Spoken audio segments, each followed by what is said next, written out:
Welcome back. If you're just joining us, you're watching the news at 10 live on Channels Television. A reminder of our major stories. The FCC moves against the chairman of the Code of Conduct Tribunal, Danladi Umar, files 2-count charge bordering on bribery against him in the FCT High Court.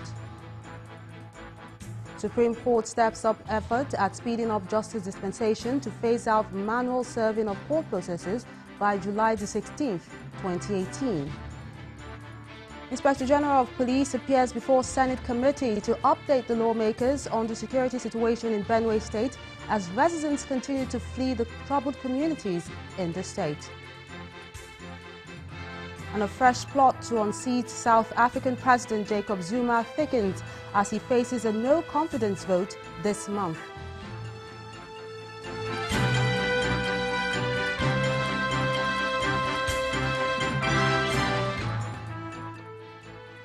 For more on our top stories and others, just go to our website. It's channelstv.com and on youtube.com/channelsweb. You can also watch us on the go on your mobile device. Log on to m.channelstv.com or download the Channels TV app for Android, iOS and Windows devices from their respective stores. And there's more. The Channels TV and Channels 24 app will give you access to news and updates. You also have the eyewitness feature, so you too can be part of the news. Just install the app, then type and swipe to reveal the menu and follow the instructions to share those pictures, videos, or news of happenings around you. And talking about pictures, here are some of them you sent into our eyewitness portal today. We have this one showing taps and boreholes that are getting dried up in Bauchi as water scarcity lingers. Our eyewitness reporter is calling on the government to please intervene before it gets out of hand. From the north to the south in Lagos State, where the popular Shita roundabout in Surulere has become a flood-prone area due to a blocked drainage. Our eyewitness reporter says the road gets damaged a lot, and as a result of this, it needs to be fixed, and work is currently being done on that road. So he's impressed with the work done there right now.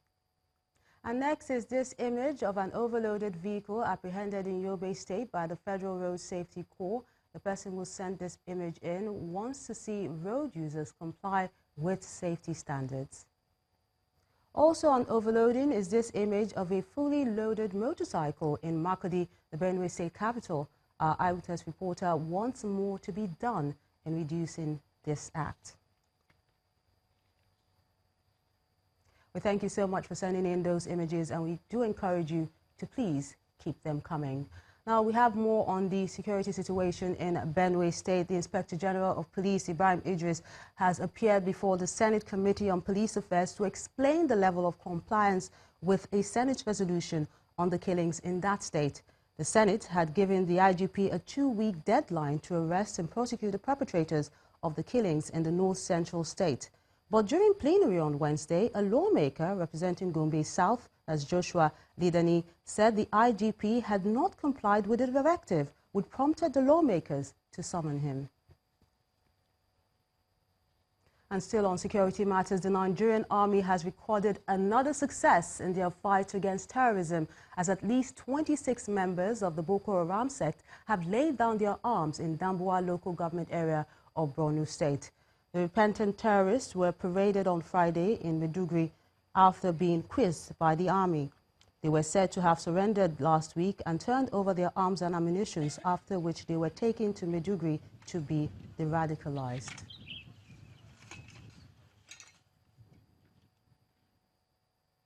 And let's move over to our Abuja studios, where Linda is standing by with more stories.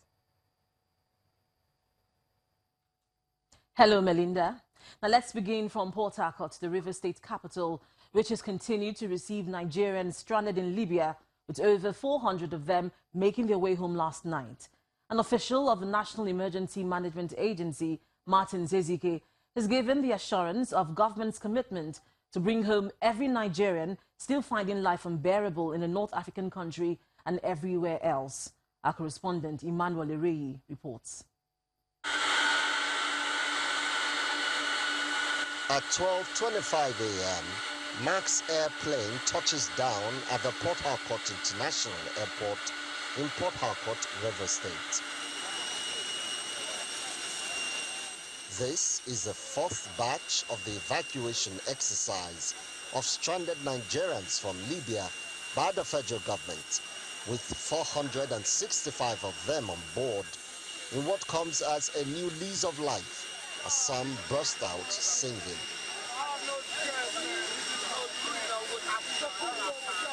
What we are seeing here today is a continuation of the evacuation of stranded Nigerian migrants in Libya. We are bringing 465 passengers on board, and that total together about 2,000 refugees brought in. It's certainly not an experience to be proud of, as some make their way to the waiting bus trying to cover their faces. In Libya was very, very terrible for me. Please, I just want to tell my people not to try it. Most people are dying there because of hunger, no food, nothing. Most of us have spent 6 months, 7 months in prison without no good food. Travel through land is not good. I learned my lesson into this traveling issue. I wasted 9 months. I'm not happy that I went to Libya and wasted 9 months without achieving anything. So far, over 3,000 stranded Nigerians are still expected to be evacuated from Libya, although some of the returnees believe that there may be many more thousands needing the federal government's lifeline. Emmanuel Ire, Channels Television News. Nigeria's education sector is another aspect of a nation's life in need of urgent intervention by relevant authorities, especially regarding the ongoing industrial action by the Non-Academic Staff Union of Universities.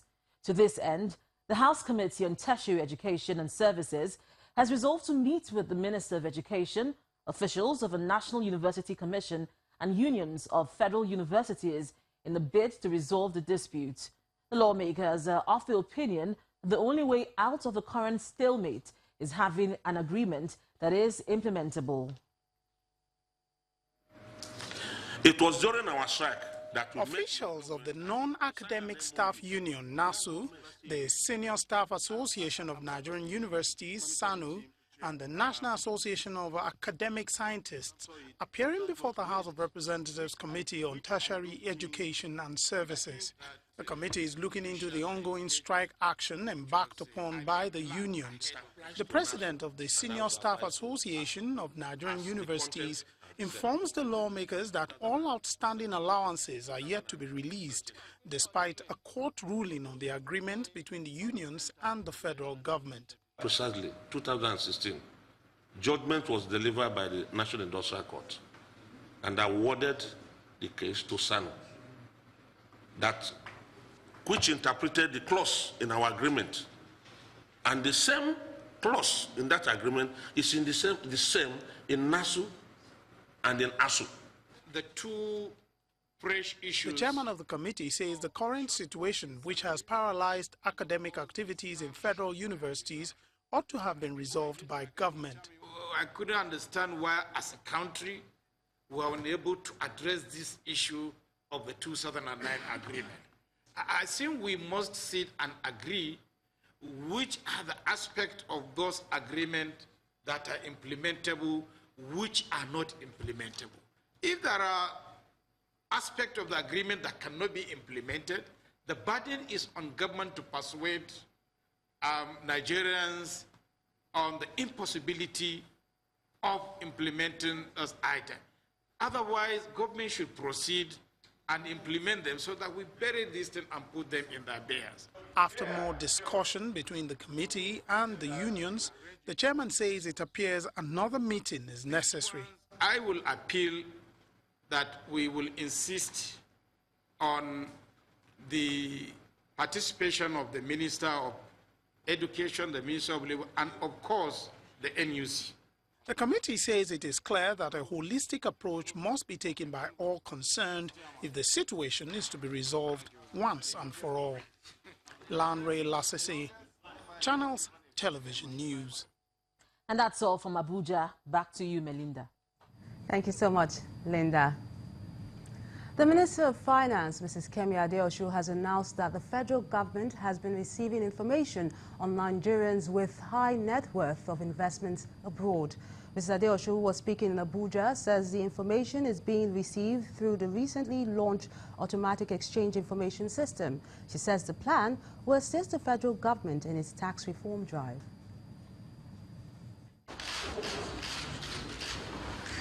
Just a year ago, the federal government approved the constitution of the National Tax Reform Committee.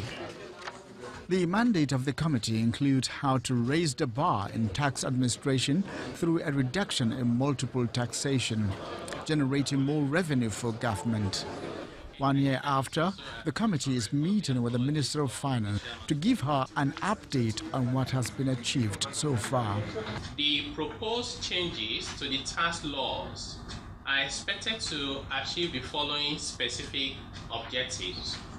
Number 1, increase and diversify government revenue. Number 2, simplify paying taxes and doing business. Number 3, promote micro, small and medium enterprises.